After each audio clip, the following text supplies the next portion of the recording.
Assalamualaikum warahmatullahi wabarakatuh.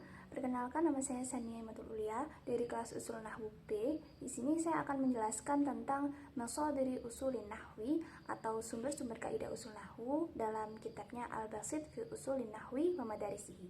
Sebelum kita membahas hal itu, kita harus mengetahui bagaimana pengertian tentang usul nahwu.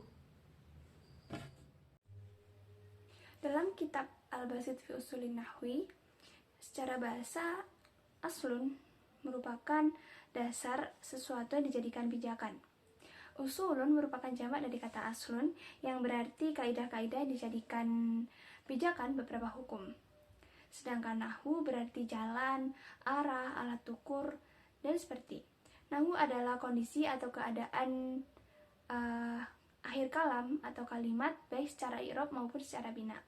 Sehingga dapat dikatakan usul nahwu adalah dasar-dasar atau kaidah-kaidah yang dijadikan dasar oleh nahwu. Lanjut kepada Masādiri Ushūlin Nahwi atau sumber-sumber kaidah usul nahwu. Adapun menurut Ibnu Jinni, dalil-dalil atau sumber-sumber usul nahwu itu ada 3, yaitu dalil sama'i, ijma', dan qiyas. Sedangkan menurut Ibnu Al-Anbari, sumber-sumbernya itu ada 3, yakni nakal, qiyas, dan istishabul hal.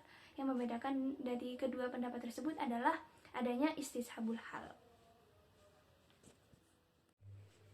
Di sini saya akan menjelaskan tentang sumber yang pertama, yakni dalil sama'i atau dalil nakal. Wasima'i fil lughah huwa hissu al-udhunu wa tasamma'a ilaihi asgha. Menurut bahasa, dalil nakli atau sama'i ini adalah mendengarnya telinga atau bisa dikatakan dengan mendengarkan.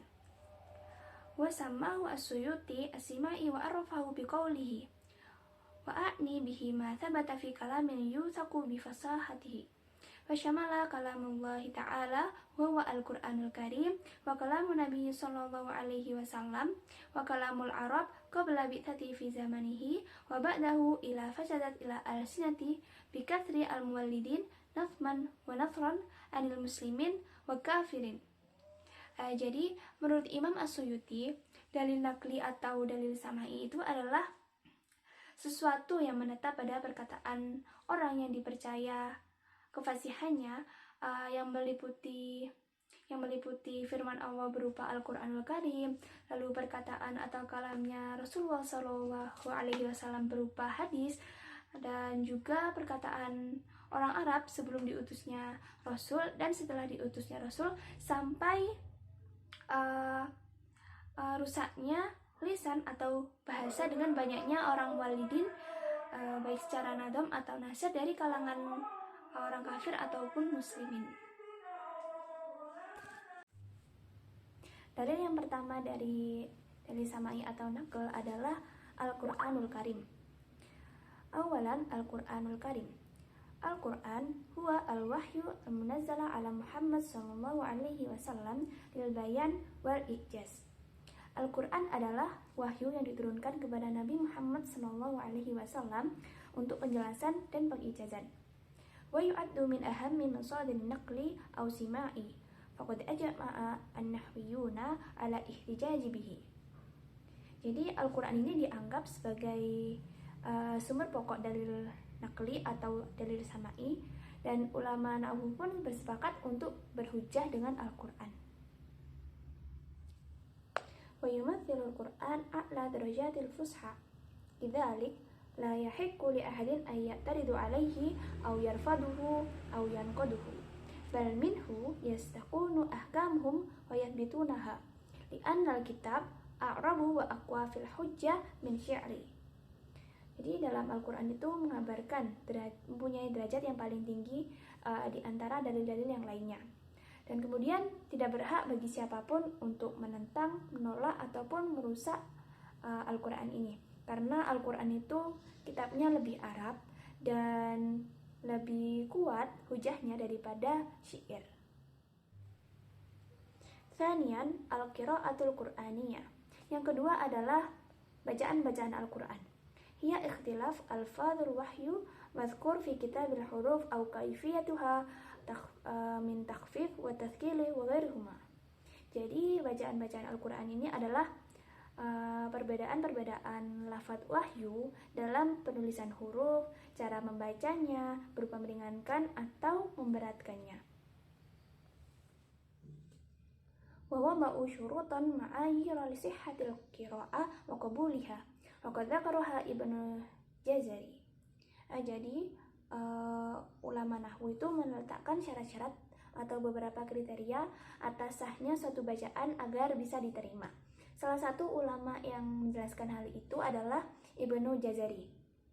Ada 3 syarat, yakni awalan antakuna al-qira'ata muwaffiqatan lil arabiyyah walau biwajhin. Bacaan Al-Quran itu harus mencocoki pada bahasa Arab walaupun hanya satu aspek. Yang kedua, antakuna muwaffiqatan li ahadil masahifil utsmaniyah walau ihtimalan. Bacaan Al-Quran itu harus mencocoki pada salah satu mushaf Utsmani meskipun itu hanya kemungkinan. Ats-tsalits antakuna sahihatan as-sanad. Bacaan Al-Quran itu harus sah secara sanadnya. Jadi ada 3 syarat tersebut. Wa idza ittasafat al-qira'ah bi hadha syurut qabuliha wa la yahillu inkariha. Jadi jika suatu bacaan itu telah memenuhi syarat-syarat tersebut, maka dapat diterima. Tidak berhak bagi siapapun untuk mengingkari hal tersebut. Sawa'un akanas al-a'immati sab'ah am al-asyrah an ghairihim min a'immah maqbulin. Baik dari imam sab'ah atau asyrah atau dari selainnya yang diterima. Waqad syaghalat qira'atul Qur'aniyah adhanan nahwiyyin mundu nash'atul awal lil nahwi. Jadi pada waktu itu ulama nahwu menyibukkan dirinya pada al-qira'atul Qur'aniyah atau bacaan-bacaan Al-Qur'an sejak kemunculan awal dari ilmu nahwu. Wa kana an-nahwiyyuna al-awail alladhi tar'ara'a an-nahwu ala aydihim kanu qurra'an amsal Abdullah ibn Abi Ishaq al-Hadrami wa Isa ibn Umar wa Abu Umar bin Ula wa Khalil bin Ahmad al-Farahidi. Jadi ulama nahwu pada generasi awal itu tumbuh di hadapan mereka itu para qori, di antaranya Abdullah bin Abi Ishaq al-Hadrami wa Isa bin Umar, Abu Umar bin Ula dan Khalil bin Ahmad al-Farahidi. Fal qira'atul Qur'aniyah idzan kulliha syawahidun nahwiyyah wa qad ittafaqa ulama ala ihtijaji biha sawa'an akanas mutawatirah am syadzatah. Adapun bacaan Al-Qur'an ini adalah dalil-dalil nahwu yang kemudian para ulama itu bersepakat untuk berhujjah dengan qiraah Al-Qur'aniyah baik secara mutawatir maupun syadzah. Tsalitan al-haditsun nabawi asy-syarif. Yang ketiga adalah hadis nabawi asy-syarif. Al-haditsun nabawi huwa kalam Rasulullah sallallahu alaihi wasallam wa ma yandammi ilaihi min ibarati tuwadduhu aqwaluhu wa af'aluhu wa akhbaruhu. Yu'addu al-haditsun nabawi asy-syarif masdaran muhimman min masadir al-ihtijaj al-lughawi ba'da al-Qur'anul Karim. Li'annahu kalamun afsahil Arab Muhammad sallallahu alaihi wasallam. Jadi hadis nabawi adalah kalam atau sabdanya Rasulullah sallallahu alaihi wasallam dan sesuatu yang menyatu dari ungkapan yang menjelaskan tentang sabda atau perkataannya Rasul, perbuatannya Rasul, dan cerita atau kabar Rasul. Hadis nabawi dianggap sebagai sumber yang penting dari sumber-sumber penghujahan bahasa setelah Al-Quranul Karim, karena Nabi Muhammad SAW adalah kalamnya orang Arab yang paling fasih. Laqad akhta'a an-nuhat bi qillati istishhadihim bil hadits asy-syarif li'annahum ab'adu janiban muhimman min al-masadir al-lughawiyyah wa huwa al-hadits falam yarda istishhad bihi li'annahum za'amu an katsiran min riwayatihi kanu min al-mawalid wahum Arab bita'allum la bisaliqah wa tabai wa la yu'manu 'ala al-hadits ay yaqa'a al-lahan aw tahrif. Jadi ulama nahwu itu telah melakukan kesalahan dengan sedikitnya berargumen dengan hadis syarif karena menjauhkan aspek penting dari sumber-sumber kebahasaan. Dan mereka itu tidak ridho atau tidak terima ketika berhujah atau berargumen dengan hadis syarif. Karena apa? Karena mereka itu menduga banyaknya orang-orang yang meriwayatkan hadis itu bukan orang Arab asli atau disebut juga dengan golongan mawali. Dan sehingga ketika orang mawali yang meriwayatkan hadis akan banyak terjadi lahan atau distorsi, adanya perubahan gitu. Terdapat 3 golongan yang menyikapi adanya berhujah dengan hadis syarif an-nabawi. Golongan atau aliran yang pertama adalah aliran yang menentang secara mutlak untuk berhujah dengan hadis. Di antara tokohnya yaitu Ali bin Muhammad bin Ali bin Yusuf al-Ishbili atau dikenal dengan Ibnu Dha'i dan Abu Hayyan. Aliran yang kedua adalah aliran menengah, di mana dalam aliran ini tidak memperbolehkan berhujah dengan hadis dan tidak pula mencegah apabila berhujah dengan hadis secara mutlak. Di antara tokohnya yaitu Imam Asy-Syatibi. Dan yang ketiga adalah aliran atau golongan yang memperbolehkan untuk berhujah dengan hadis. Di antara tokohnya yaitu Imam Ash-Shaili, Ibnu Kharuf, Ibnu Malik, Ar-Radi, dan Ar-Radi ad-Din al-Istirabadi. Rabi'an, kalamul Arab. Dalil yang keempat adalah perkataan orang Arab. Perkataan orang Arab ini berupa syair maupun prosa. Yang pertama adalah syair.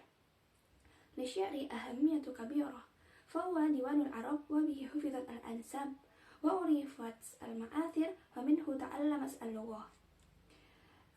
Syair ini mempunyai urgensi yang sangat besar.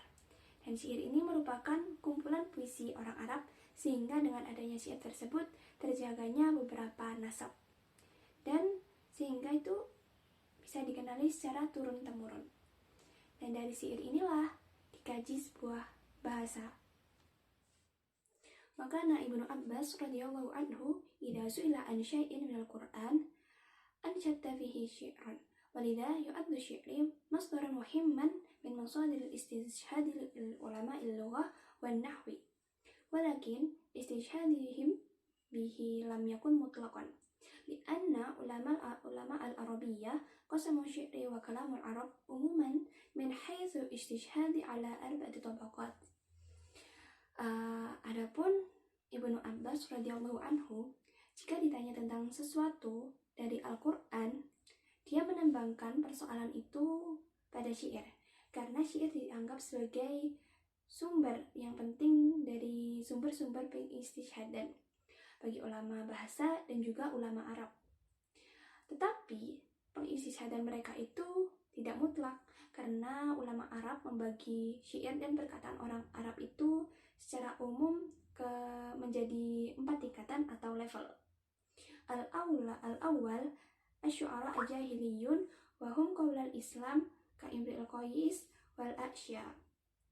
Nah, tingkatan yang pertama adalah penyair yang berada pada masa jahiliyah sebelum Islam. Di antara tokohnya yaitu Imru al-Qais dan al-Aksya. Wa tsaniyah al-mukhadramun wa hum alladzi adrakul jahiliyah wal Islam kalubayt wa Hisan. Yang tingkatan kedua adalah al-mukhadramun. Al-Muhadramun ini hidup pada masa sebelum Islam seperti Lubaid dan juga Hisan. Lalu al-thalitha al-mutaqaddimun wa yuqalu lahum al-islamiyun alladhi kanu fi sadril Islam kal Jarir wal Farasdak. Tingkatan yang ketiga ini disebut juga al-mutaqaddimun, di mana disebut juga sebagai al-islamiyun yang hidup pada masa awal permulaan Islam seperti Jarir dan Farasdak. Warabi al-muwallidun wa yuqalu lahum al-muhaddithun wa hum min ba'dihim ka Bashar bin Barat wa Abi Nuwas. Nah, tingkatan yang keempat ini disebut al-muwallidun dan juga disebut juga al-muhaddithun, di mana ini datang setelah penyair al-mutaqaddimun seperti Bashir bin Barat dan Abu Nuwas. Seperti itu. Jadi ada 4 tingkatan dalam penyair orang Arab. Yang pertama al-jahiliyun, yang kedua al-mukhadramun, yang ketiga al-mutaqaddimun, dan yang keempat adalah al-muwallidun atau al-muhdatsun. Seperti itu. Yang kedua adalah nasr. Nasr atau prosa adalah salah satu penopang penghujahan, tetapi sedikit sekali yang berargumen dengan nasr. Nasr mencakup pada perkataan atau ucapan orang Arab, masal, dan juga hikmah. Dan nasr ini merupakan penopang penghujahan nahwu, di mana ulama nahwu klasik menilai dengan nasr tersebut. Sekian penjelasan dari saya. Di sini saya hanya menjelaskan tentang satu sumber saja, yaitu dalil nakli atau dalil sama'i. Mohon maaf bila ada kesalahan. Wabillahi taufiq wal hidayah. Wassalamualaikum warahmatullahi wabarakatuh.